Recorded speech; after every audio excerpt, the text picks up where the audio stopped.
हम संगीता ठाकुर स्वागत करै छी अपन यूट्यूब चैनल मिथिला के नगरिया में।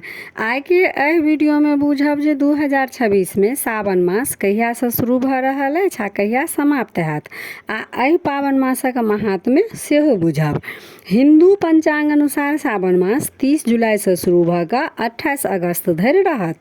ई पूरा मास भगवान भोलेनाथक आराधना लेल अत्यंत शुभ मानल जाइत अछि।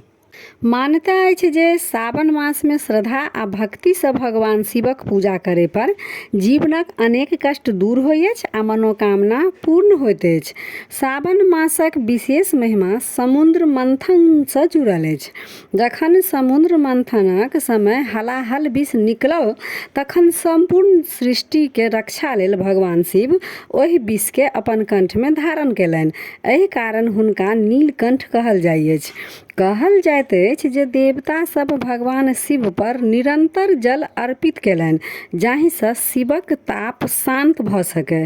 ताहि दिन से सावन मास में जलाभिषेक करबाक विशेष परंपरा चलैत आबि रहल अछि। सावन मास में प्रत्येक सोमवारी विशेष महत्व अछि। भक्त सब प्रातः स्नान कऽ स्वच्छ वस्त्र धारण करैत छथि, शिवलिंग पर जल, गंगाजल, बेलपत्र, धतूर, आकक फूल, चंदन आ फल अर्पित करैत छथि। ओम नमः शिवाय मंत्रक जप करबाक विशेष फल प्राप्त होइत अछि। मान्यता अछि जे भगवान शिव अपन भक्त के सच्चा भक्ति से बहुत शीघ्र प्रसन्न होइत छथिन।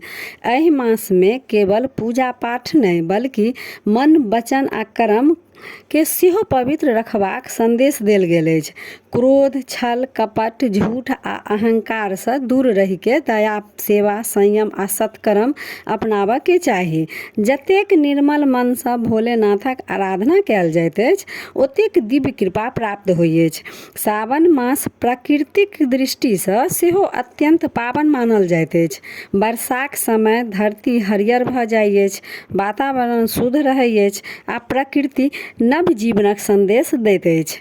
एहन समय में शिवक आराधना मनुष्यक जीवन में सकारात्मक ऊर्जा, शांति आ आध्यात्मिक बल प्रदान करैत अछि। यदि अहाँ सब सावन मास में श्रद्धा से व्रत रखै छी, शिव नाम जप करै छी, गरीब आ जरूरतमंदक सहायता करै छी, माता पिताक सेवा करै छी आ भगवान शिव पर अटूट विश्वास रखै छी तऽ भोलेनाथक कृपा अवश्य प्राप्त हैत।